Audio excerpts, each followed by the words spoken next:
बहुत पुरानी बात है। एक गुरु और एक शिष्य थे। वे दोनों बनारस में रहते थे। एक दिन किसी कार्य से उज्जैन जा रहे थे। उज्जैन जाते जाते उन्हें रास्ते में ही रात हो गई। चारों ओर घना जंगल था और अंधेरी रात थी।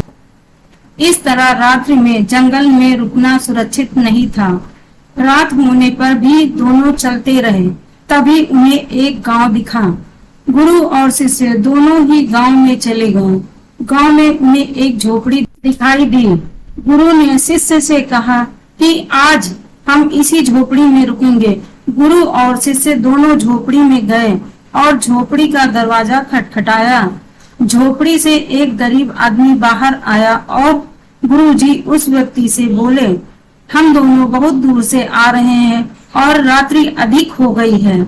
जंगल में रहना खतरे से खाली नहीं है, इसीलिए हम रात्रि में यहाँ रुकना चाहते हैं। वह व्यक्ति गरीब अवश्य था, किंतु दिल से बहुत नेक इंसान था। उसने सम्मान पूर्वक गुरु और शिष्य को झोपड़ी के अंदर बुलाया और उन्हें स्वादिष्ट भोजन करवाया और रात्रि में सोने के लिए बिस्तर भी लगा दिए। भोजन करने के पश्चात गुरुजी ने उस गरीब व्यक्ति से पूछा, तुम्हारा घर तो बहुत छोटा है, किंतु तुम दिल के बहुत धनवान हो। तुम्हारी रोजी रोटी का साधन क्या है?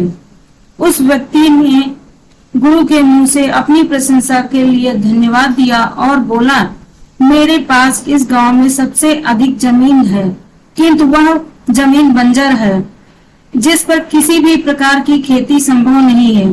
इसलिए मैंने अपनी रोजी रोटी पालन के लिए एक भैंस रखी है।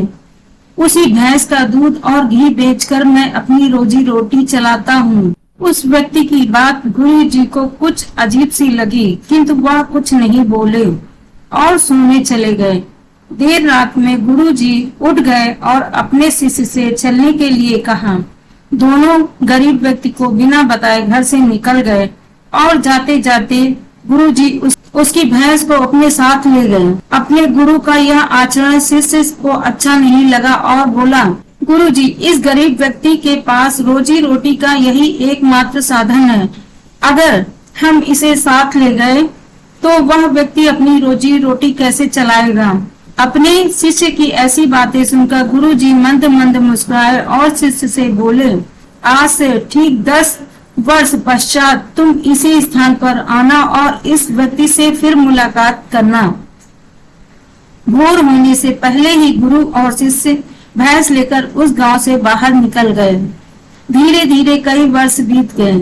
10 वर्ष बीतने के पश्चात चेले को गुरुजी की बात याद आई कि उसे फिर से गरीब व्यक्ति के घर जाना है। शिष्य फिर से उसी गांव आया। गांव जाते ही उसने देखा जिस स्थान पर झोपड़ी थी, ठीक उसी स्थान पर एक आलीशान मकान बना हुआ है। यह देखकर उसे बड़ा आश्चर्य हुआ। शिष्य मकान मालिक से मिलना चाहता था। जैसे ही शिष्य मकान के पास गया, उसने उसी गरीब व्यक्ति को देखा, किंतु इस बार गरीब व्यक्ति बहुत अच्छे कपड़े पहने हुए था और देखने में भी बहुत ही संपन्न प्रतीत हो रहा था। शिष्य उस व्यक्ति के पास पहुंचा और बोला, क्या आपने मुझे पहचाना? मैं वही बालक हूँ जो आज से 10 वर्ष पहले रात्रि हो जाने के कारण अपने गुरुजी के साथ आपके घर रुका था। वह व्यक्ति झट से शिष्य की बातें सुनकर उसे पहचान गया और बोला, हाँ हाँ, मुझे बहुत अच्छे से याद है। उस रात्रि अगर आप लोग मेरी झोपड़ी में नहीं आए होते तो शायद आज भी मैं उसी दरिद्रता से जी रहा होता। उस रात आपके जाने के बाद मेरी भैंस भी कहीं चली गई और मेरी रोजी रोटी के लाले पड़ गए। मैंने अपनी बंजर जमीन पर मेहनत की और अथक परिश्रम के पश्चात उस जमीन को उपजाऊ बना लिया और उस बंजर जमीन पर मेरी हरी भरी फसलें लहरा रही हैं। इसी जमीन की बदौलत मैं आज इस गांव का सबसे संपन्न किसान बन गया हूँ। शिष्य को अब समझ में आया कि गुरुजी उस रात उस व्यक्ति की भैंस क्यों ले गए थे। शिष्य के मन में अब अपने गुरु के लिए पहले से भी कई गुना अधिक सम्मान था। शिक्षा, गुरु और शिष्य की इस कहानी से हमें शिक्षा मिलती है कि गुरु द्वारा लिए गए निर्णय देखने में भले ही कठोर लगे, किंतु वो लोगों की भलाई के लिए ही उठाए जाते हैं।